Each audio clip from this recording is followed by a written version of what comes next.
Firstly, it's a great pleasure to be here. It's my first time. And it's lovely to make connections with people and see old friends who I've not met for many years. I like the ambience, and all credit due to the institution for bringing all of us together like this on a topic which I think is quite pertinent. Up to this point, I didn't realize how many different dimensions there were to this particular topic. But looking at Messianism, I wish now I'd written more on the Mashiach and the Mahdi, as opposed to what I'm going to speak about now. But anyhow, hopefully it's going to be beneficial. Couple of thoughts before I begin, though. I think it's important to put into context exactly what redemption is in Islam.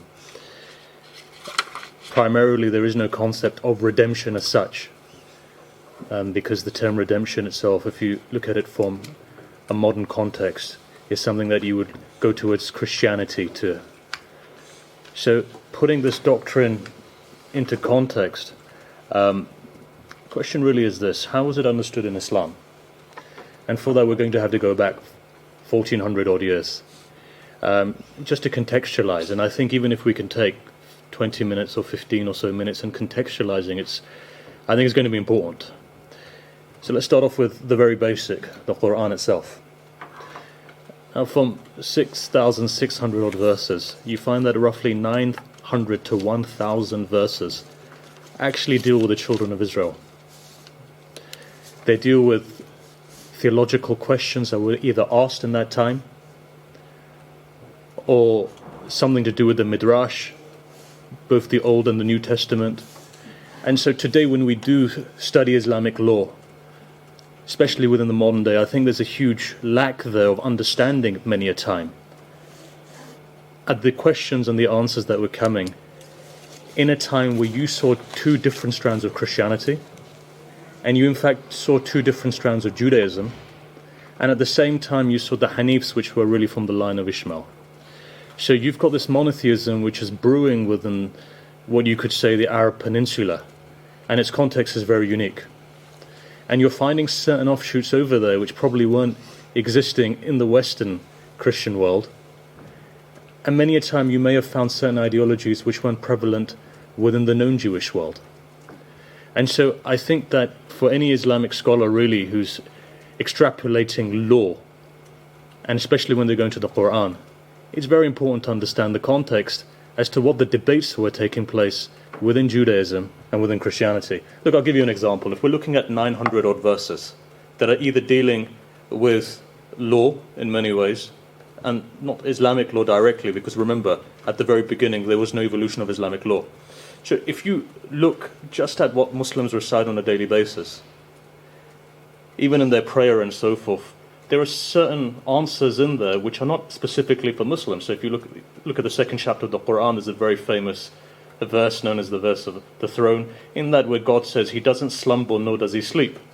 So the average Muslim asks me, well, what's that got to do with us? Because we believe in a God which is absolute, who is absolute.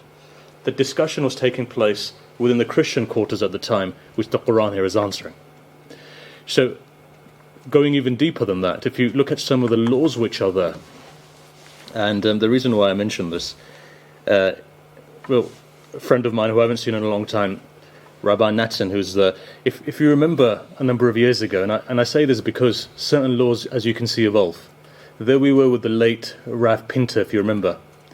Right, so we're sitting in this bus, and we're going to Calais. Rav Pinter is there, Rabbi Danny Rich is there. You were there, we were both together. So I remember I asked you a question. I said, look, Rabbi, what about temporary marriage in Judaism? And you said, look, I can't answer that, but you've got to ask the Rav.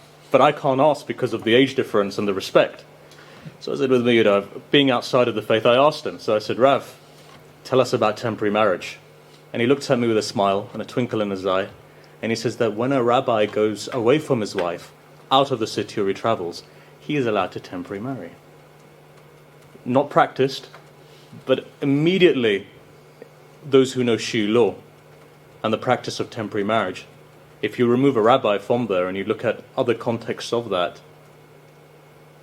you come to realize that actually there are many things that may be practiced which are borrowed. And then I went back and you notice over 90% of halakhic law is found parallel within Sharia. And if I develop that forward, sometimes when you look at, for example, our law such as for shellfish, can we eat it or not? If I was to say Sunnis are allowed to eat it, it'd be wrong because there's certain schools that don't. But let's say if you're Shafi'i, you are. But if you come to the Shia school of law, you're not allowed to eat it. And much of the reasoning, early reasoning, goes back to halakhic law. So there are exchanges of ideas, and again, if you look at the Quran itself, the Quran is a muhaymin, but that doesn't necessarily mean it eradicates or finishes or is there to obliterate that which went before it. There is an evolutionary process that takes place. And so therefore much of the law is similar. There are parallels from our food to our slaughter to facing the direction in prayer, for example. And yes, it's shifted. In the second age, you find that within Islam, from facing Jerusalem is shifted to Mecca. But the concept itself is the same.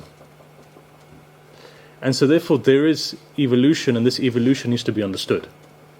So when I do say that approximately 900, that's 1/6 of the Quran, is really to do with the children of Israel. It's important, therefore, to contextualize what the belief was in those days. And unfortunately today, when we look at just literally the letter of the law, what we're missing there is the context of why it was revealed, how it was revealed. And even when we look at Israeliyat within our own system, we're looking at it from a very Muslim context.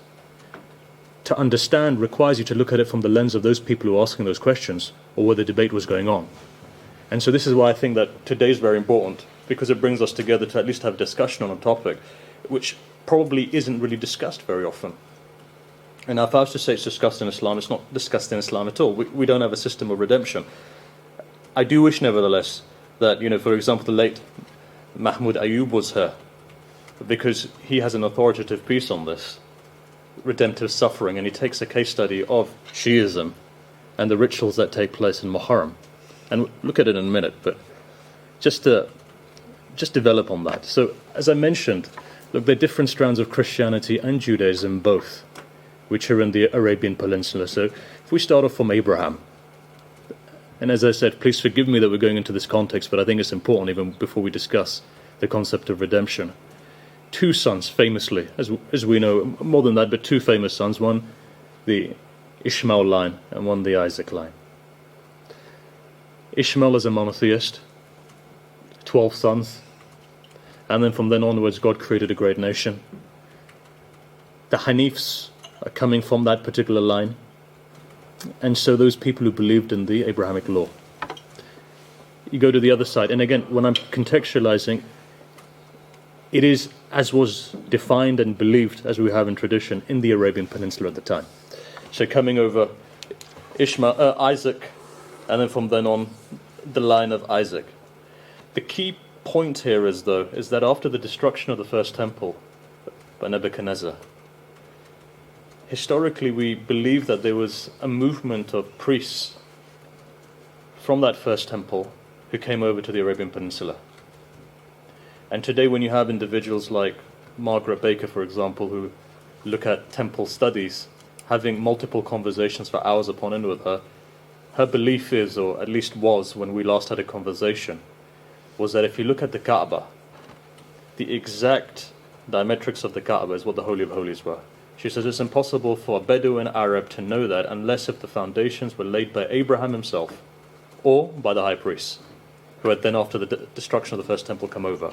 Now, that's not my philosophy, but obviously that's her philosophy as a specialist in that particular region. So you had the presence of, you could say, first temple monotheism, and then after that, second temple monotheism, or the Mosaic strand of monotheism, which was also prevalent in Arabia at the time. Come to the Christian denomination. Quran talks about two types of Christians. Sometimes we look at it just one. So for example, you look at the whole dialogue that takes place with Bahira when the prophet is going up to Syria before he became a prophet, and there's a particular monk who has a dialogue with the prophet. That strand of Christianity is completely different from the strand of the Najranis right towards the end of the prophet's life when they come in from Yemen. The reason being is this, that when we look at that, the first type of Christianity, they're actually from the Church of Jerusalem today that we have within that context 70 years after, or around from the time of Jesus, 70 years on, very prevalent for the Episcopals, for example, of James, the brother of Jesus. And this idea of Jewish Christianity, though you could say by the birth of the prophet, wasn't any more within Jerusalem or Palestine or Syria, but we do have historical records to say that they went into Arabia. So you've got that one strand who don't believe in Jesus in the way that Pauline Christianity may have believed. And so therefore you have two approaches that take place. The Quran intertwines here when it addresses one type and it addresses the other. And again, how would we know that if we don't understand the concept or the context of where it's taking place?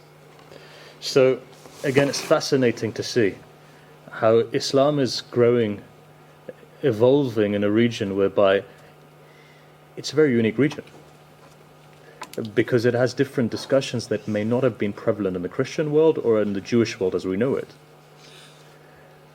And with that, also at the time of the Prophet, so his last 10 years in Medina, he had extensive peace treaties with 3 Jewish tribes. And there you find an exchange of ideas, intellectual exchanges which were taking place.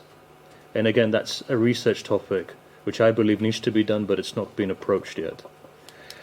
So look, again, why is context important? And just to emphasize again, you'll find, for example, when the likes of Suyuti mention in his commentary, if you go to the chapter of, which is known as Bayyina, verse number 7, when he talks about the Shia being the ones who are the ones who will be, happy and successful, right? And again, this idea of the Shia, so even the term Shia today, as understood, was different from then as it was understood. Today if you speak to a Shia, they'd be the 12 believing in, for example, the infallibility of the Imams and so forth. You go and look at the context of what Shia in the Quran is, the different types of Shia found in the Quran, the morphology, there's 12 times it's mentioned in its different form. Majority is positive, but you also have negative within that as well. If you look at all of the different books of, you could say the dictionaries, the lexicons on that, the vast majority of them look at it on the basis of the Quran, whereby if you look at the context of the Quran, the language is pre-Quran. It is what you would know, which today is known as Jahiliyyah commentaries or Jahiliyyah literature. And a really good book on that recently was, or I say recently, in the last 50 years, was by Hussain on the idea of Jahiliyyah poetry. So even the understanding of what it meant is quite theological in our discussions. What was the meaning of, so if the term Shia itself or Shi'i itself has evolved in its understanding over the last 1400 years, then something like redemption and the understanding of which has definitely evolved. Bearing in mind it's not a primary discussion within Islam, but within the culture of Islam, this idea of redemption comes. But what do I mean by that? So let's go into it. The Muslims at the time were very much aware, I would say. So if you look at 7th century Arabia, of the Ibanites, and the term Nasara itself in the Quran, Nasara, actually doesn't, according to many thinkers and commentators, doesn't actually mean Christian as per se,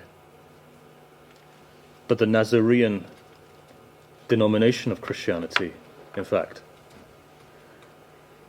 You look at some of the ideas which Eusebius comes forward with, much of it is found, at least in the early teachings of Islam in relation to Jesus, as discussions were developing. And I guess there's a reason why Paul went to Arabia as well. What was he doing there? I don't know, but I guess there may be a link. Much of the pseudo-Clementine literature is also, if you look at some of the Islamic teachings, the early teachings, there are parallels in understanding with the pseudo-Clementine literature. So I guess Islam is developing at a time whereby this, you could say there's something unique happening, something that's taking place there as Islam grows. That's the context. And I've taken 20 minutes, and I said I would do 15 to 20 minutes, but I think context is important. Now bearing that in mind, let's delve into redemption itself. So, of course, the understanding of the time is going to be very unique, and it may be different from Judaism and Christianity, but the term is not found in Islam. So we don't have a form of redemption that somebody died, or for example in the way that Christianity would have an example or understanding of what redemption is. We do, however, have quite an extensive discussion on what we would call Messianic tradition. And that's why I said at the beginning I wish I could have changed my topic slightly and looked at more after Mark presented in the way that he did, to look at Mashiach and the Mahdi, because I think that's quite a phenomenal topic that needs to be looked at, and maybe at the end, if we have time, we can touch upon that.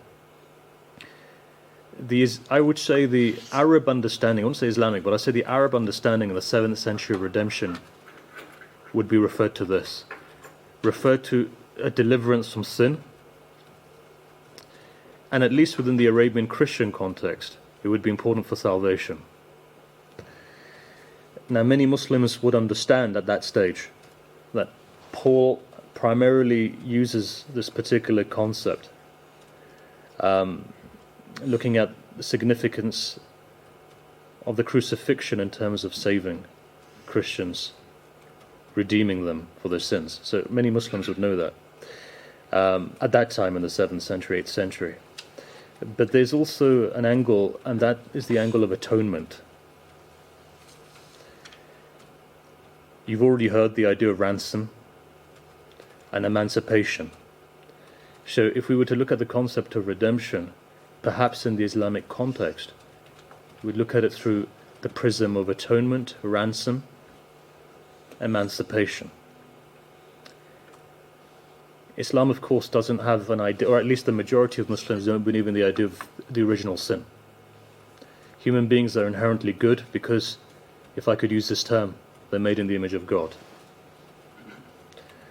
The first, you could say, human on earth was a prophet, and though Adam may have made a mistake, but at least within Shia theology, or at least the majority of Shia theologians would not regard it as a sin, but regard it as a mistake. In a realm where there was no such thing as sin, and you could say at a particular station which is more spiritual than the sufferings of the physical world.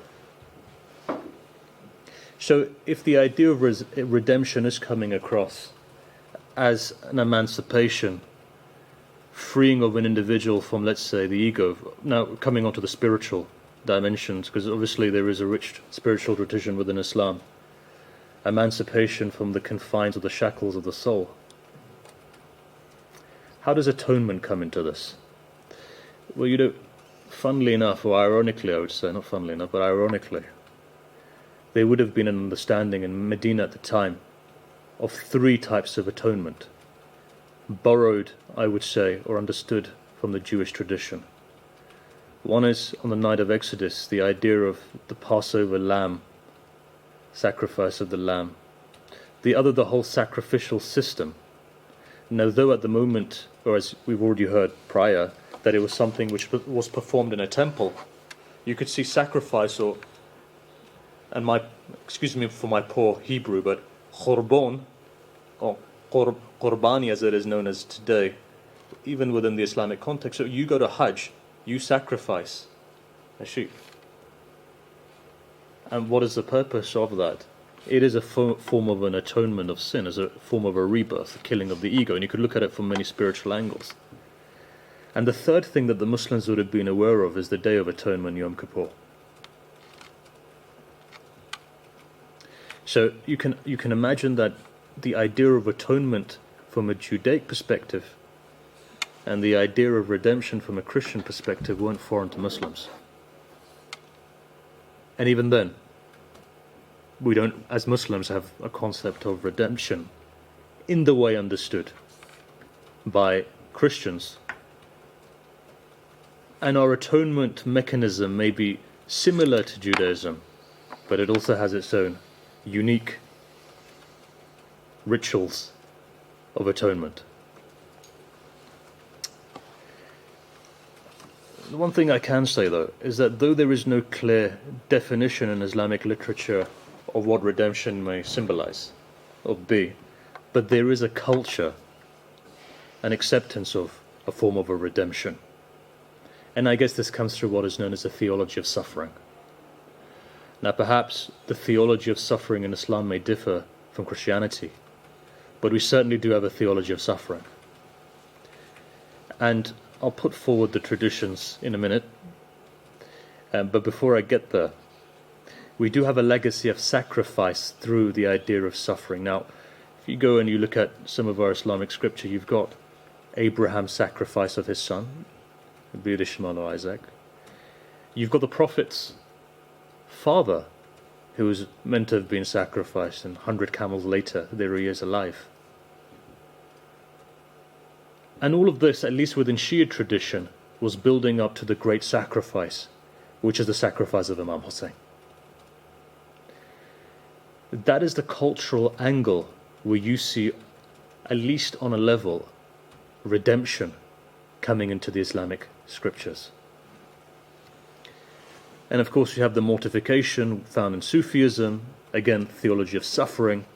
You find that when Adam is, you could say, lowered from a particular station to the physical world, this physical world of limitation, restriction, is a world also of suffering, where you have restriction, parameters, you find suffering.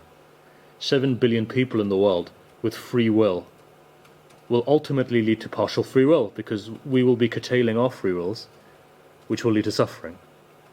And look, our discussion is not on suffering, but I guess what's important here to realize is that this world is a world of suffering. And so therefore God tests people, and we'll look at a particular tradition in a minute as to how God tests. But through trial and tribulation, through suffering, one is able to redeem themselves, if they are a believer. And that, again, these are not my words here, but this is what you find classically within literature, that the need to be a believer. Now, does that mean the need to be a Muslim, or can you be a follower of a monotheistic faith, is another question. You know, I do remember many a time having conversations with a very close friend of mine who is an Iraqi Jew. And he will continue to mention to me that you've monopolized the term Islam, because Islam means monotheism. And we are Musawi Muslims, in the sense that we are believers in Moses and we believe in monotheism. So, again, when the Quran does use the term Islam, what is it using it as? Is it just specific for Muslims, meaning the followers of the Prophet Muhammad? Because many a time it says Abraham is a Muslim, and Moses is a Muslim, and Jacob is a Muslim, and Yusuf is and so when you have biblical prophets classified as Muslims, is this here the overarching monotheism, or the faith, the deen that we say is perennial, which is fitri, which is innate, this idea of monotheism which has been flowing from the prophets, this perennial wisdom?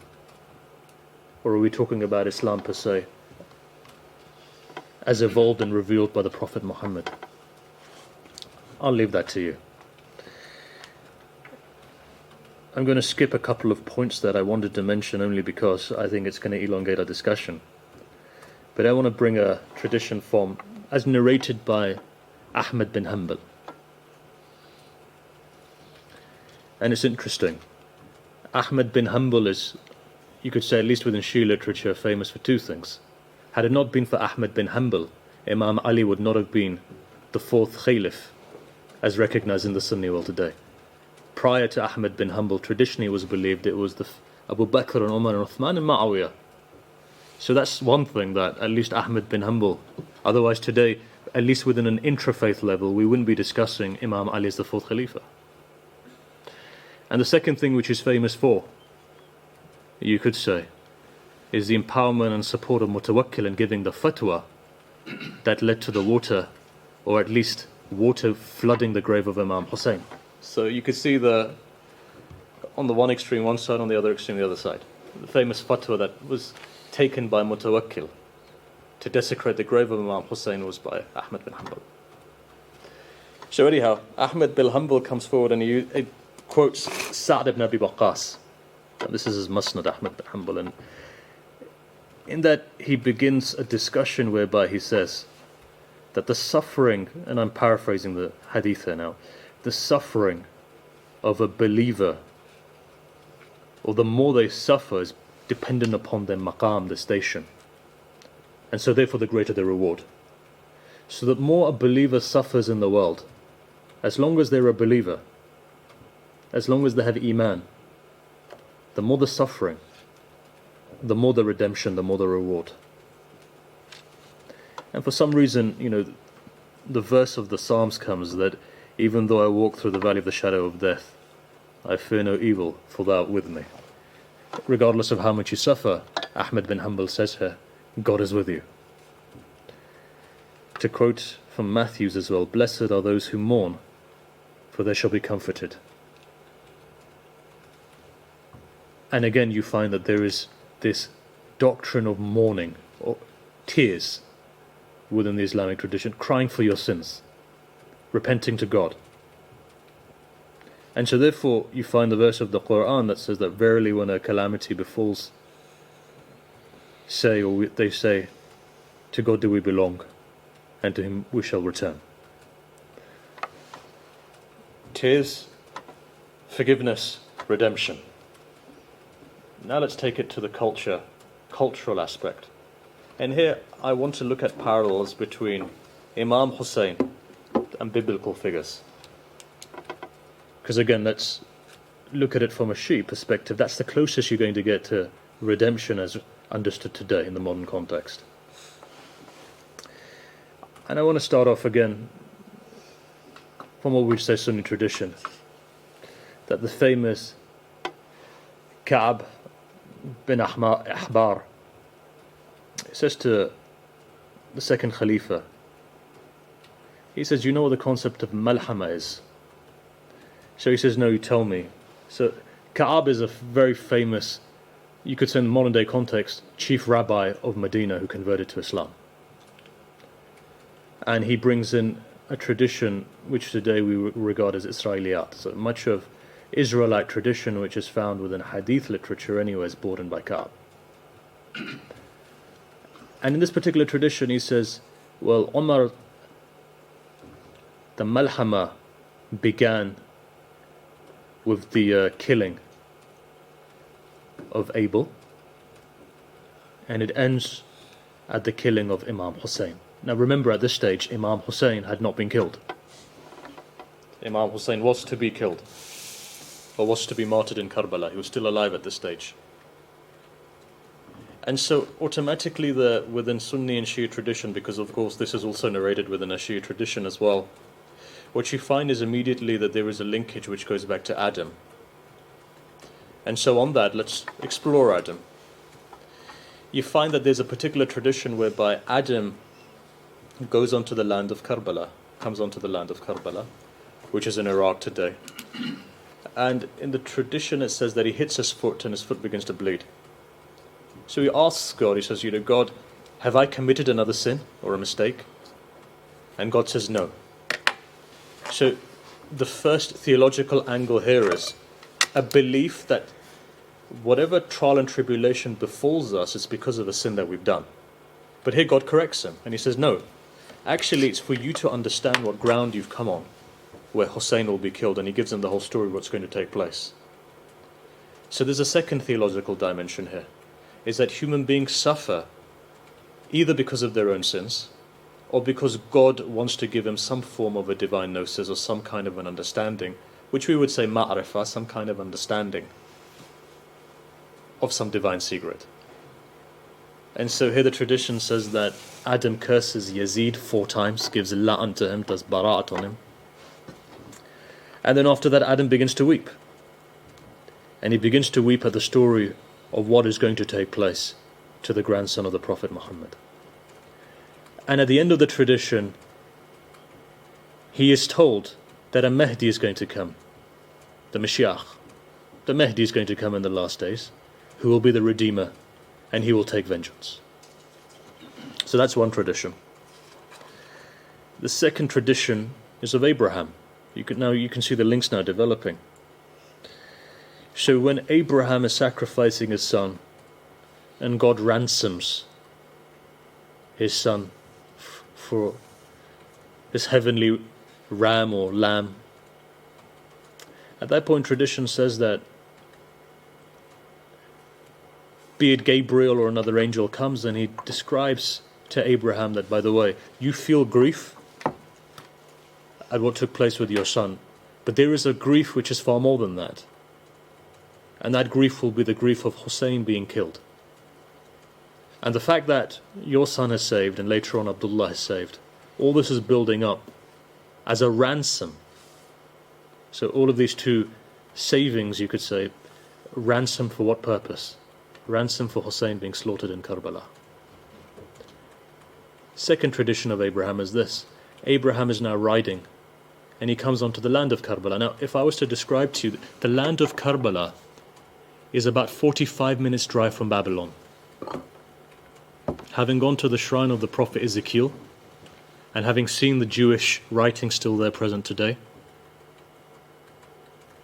the link between Karbala and Babylon is quite deep. It runs deep. Having spoken to Jewish Iraqis from that particular region, they do understand very well what the symbolism of Karbala is. And go back prior to Saddam, there were families of Jews living in Karbala, of which yesterday I heard an eyewitness account of certain shops in Karbala by Jews and what we would say the Nasranis from the Nazarene tribe present in Karbala up to potentially 1973, 1974. So there is an understanding there of this particular land, which is Karb and Bala, which is constriction, suffering and tribulation. And a deep understanding of the sacrifice of Imam Hussain. But anyhow, take it a step further though. As we were saying, Abraham comes onto this land, which as I said is 45 minutes drive from Babylon, because I've done the drive. And it'll take you, at least my elderly parents walk in a day and a half, able to walk as they did last year, or just before COVID. I can't do the walk, by the way, in a day and a half. The last time I tried, it took me 2.5 days. But nevertheless, there is a cultural link, I would say. I would say there's a secondary link. And here Abraham is riding into Karbala, and he falls over and he hits his head. So his head starts to bleed. And here God reveals to him that this is the land where Hussain will be killed, and he will be from your loins, will be from your progeny, that from your progeny, from the children of Ishmael, is coming Muhammad, and from Muhammad's children, his grandson is Hussain. So here the tradition says at this point he curses Yazid, of which the animal says Amen. And so he looks towards the animal's inspired, and he says to the animal, what do you know about this? And he says, forgive me that I chucked you because I felt the pain as well, and I wanted you to feel the pain as well. So anyhow, the next tradition is in terms of Ishmael itself, that when Ishmael is taking his sheep to graze, he comes to this particular land and his sheep reject grazing, stop grazing. So he asks God, he says, what happened here? And God replies, he says, well, Hussain will be killed here, and for this purpose these sheep are mourning. We have similar traditions in relation to Moses. But then coming to the 8th Shia Imam, Ibn Shabib, Rayyan Ibn Shabib, there's a very famous tradition that most Shia scholars will quote on the 1st of Muharram, and that begins where the 8th Imam then asks Ibn Shabib, are you fasting today? To which he replies, no. He says, well, you should be fasting today, because today is the day where God accepted the prayer of Zechariah, and John the Baptist was destined to come into the world. And again, so you see another link here between the biblical, you could say, prophets and Imam Hussain. Look, a final tradition, or at least final two traditions I'll narrators this, that we also have one which says that Jesus comes to the land of Karbala, and there a lion interjects him. And so here he's also having a dialogue with God, and he says, why is our pathway being blocked? And here God replies and he says, well, look, the lion is blocking the place where Imam Hussain is going to be killed. So now here's the place where he's going to be killed itself. Similarly, I'll mention a final tradition. And that final tradition is found in Tabari. So here a great Sunni scholar here, Tabari. And there's a dialogue taking place, in fact, in Medina itself, which a person within the tradition is known as Al-Jalut, but here's basically the chief rabbi again. And this chief rabbi is from the Davidic line. And here the rabbi, in fact, no, this is after the death of Imam Hussain, but taking place in Medina.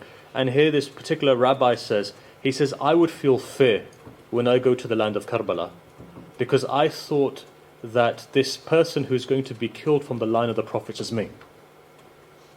He says, but now that I've seen Hussain martyred as the grandson of the Prophet Muhammad, I can now take a sigh of relief that it's not me from the Davidic line as a descendant of David from the line of prophecy, but actually it's the grandson of the Prophet. So we in fact have traditions like this, to the extent that even when Imam Hussain is killed, there's a particular voice that comes from the skies, and tradition says too, either it was Gabriel himself, or then it's Enoch, who then said that people anticipate for a wrath to come down because of the killing of Hussain, the grandson of the Prophet, and also know that curse has come from the tongue of Moses, David, and the man of the gospel. Who that is, your guess is as good as mine.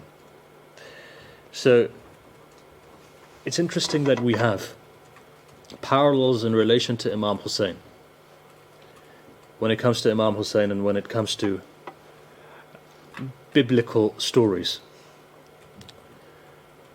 Imam Hussain, as the grandson of the Prophet, he's gone to Karbala, he's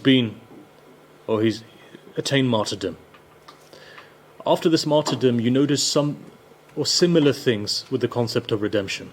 First thing is this: you've been told, as in, when I say you, Muslims have been told, those people who cry for Imam Hussain. So there's an entire chapter here on crying for Imam Hussain. That a person who cries, it doesn't say Muslim by the way, it says a person who cries, there's redemption for that person. The tears itself are a medium, but the most important thing is the remembrance of Imam Hussain. The martyrs of Karbala have been equated to the martyrs of Badr, the first battle that took place, where the Muslims were 313 and the enemy was 900 and the Muslims won. And as we have tradition that the angels come down onto the people of Badr, and those people who were killed in Badr were the angels and so forth. Well, no, similarly with Imam Hussain. So the 72 companions of the Imam who were slaughtered on the plains of Karbala, they are equivalent to the martyrs of Badr. In fact, Imam Hussain himself is known as Sayyid al-Shuhada, the same title that was given to the uncle of the Prophet in the Battle of Uhud when he passed away. And the angels descend on his grave, 70,000 of them, especially on a Thursday. And at the same time, Imam Hussain gained help. So in the way that Jesus was being crucified, before that, God, have you forsaken me? And then after that, there's a particular dialogue that I've read whereby Jesus says, well, look, if I wanted, you'd have legions of angels. Similar parallel, Imam Hussain is in Karbala, Imam Hussain calls for help, a tablet from heaven comes, Hussain, if you want, we can wipe out the army of Yazid now. In the same way, the jinns come and the animals come, and all three times Imam Hussain rejects them and turns them away to say, no, this is for the people. Sacrifice of Imam Hussain takes place. And the question is this: who's saved from this?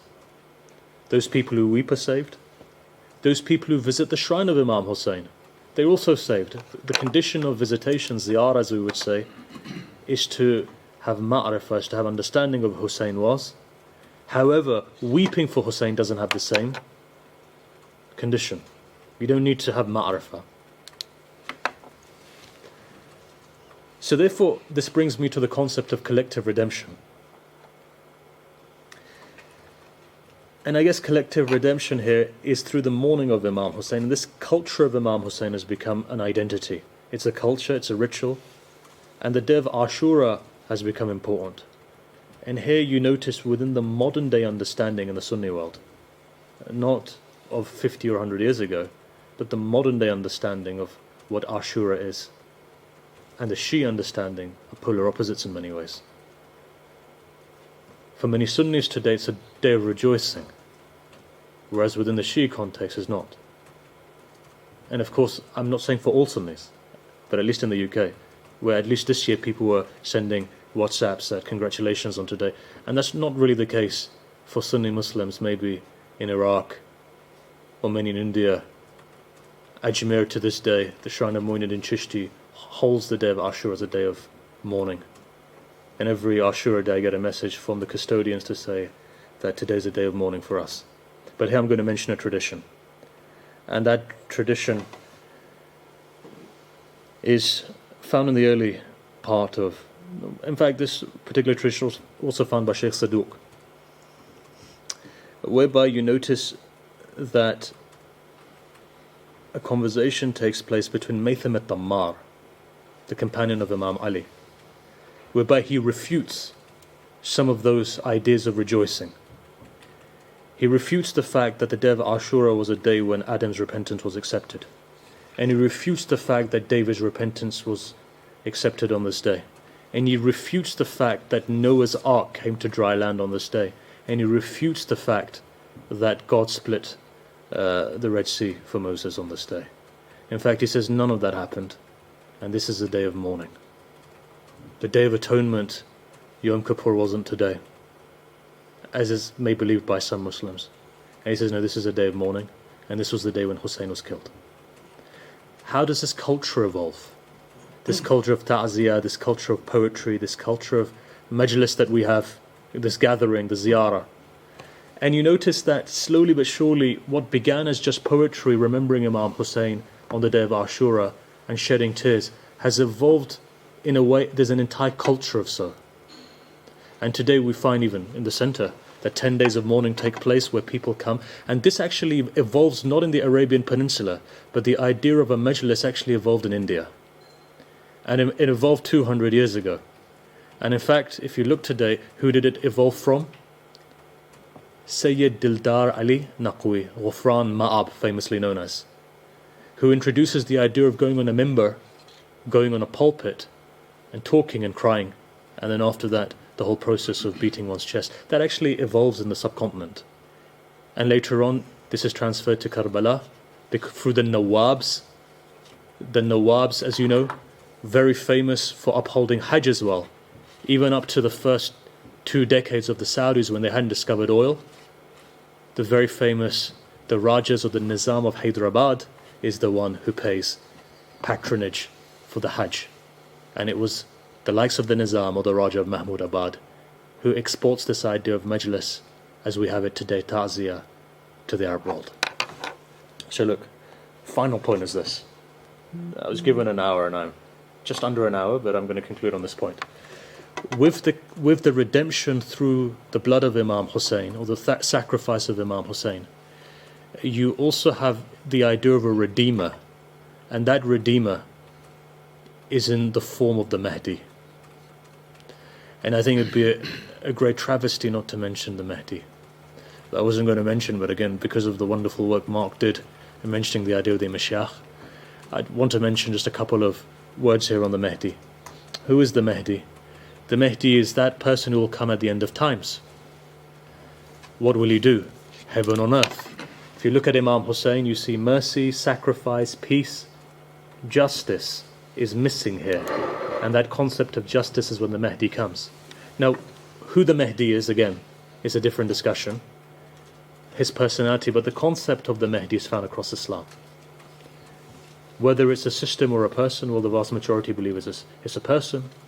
But of course, this kind of idea of a system, the idea in the last days there will be a utopia, is also a philosophy which is upheld. It's the system of the Mashiach, or the system of the Mahdi. And what will the Mahdi do? As I say, heaven on earth, peace, tranquility. raising the intellectual level of the people, high level of consciousness, that, as the tradition says, a lion and a sheep can graze together without feeling threatened, the sheep without feeling threatened, not because the urges of the sheep or the lion have gone, but because of the balance and the peace and the justice which will prevail. So the Mahdi is a redeemer. He is a person who will come and fill the earth with justice. And funnily enough, in our tradition it says that perhaps the first people to him may not in fact be Muslims. They could be Jews, they could be Christians, or they could be people who don't believe at all to come towards the Mahdi. And within literature there is a place for Jerusalem, but you'll see much of the parallels with the teachings of the Rambam on this. So if you look at some of, in fact, 40 predictions or so forth of the Rambam, you see a lot of parallel between Maimonides, and you see a lot of parallel with later Muslim tradition on the Mahdi. To conclude, bringing this journey to an end, primarily the idea of redemption is not found in Islam, but practically and culturally, through the theological doctrine of suffering, the theology of suffering leading to martyrdom, and within the Shi'i context there is this idea of Shi'i piety and redemption. Now, when I say redemption, I mean it in the broader sense, not in the literal sense that Imam Hussain gave his life for the sake of the sins of the original sin which was committed. Again, we don't have a concept of original sin there. But there is a form of redemption through suffering. How does, in the broader context, how does one alleviate oneself from sin? Well, there's a system of repentance. But also there's also a system of asking the person one has wronged for forgiveness. And how can a person be redeemed? To ask forgiveness from God, yes. But at the same time to do good deeds. How does one do good deeds? Prayer, fasting, helping the other, loving thy neighbour, asking forgiveness for those people who we've wronged. And all of these practical, direct points, I would say, is a form of redemption within the wider Islamic context. To conclude on Imam Hussain is the great ransom. Imam Hussain is the Prince of Paradise, the healer.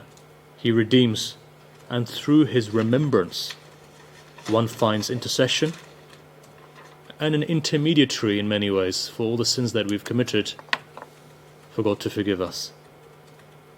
For the believer, therefore, two things are important: weeping as a weapon, remembrance, and forgiveness. And I'll bring that to an end.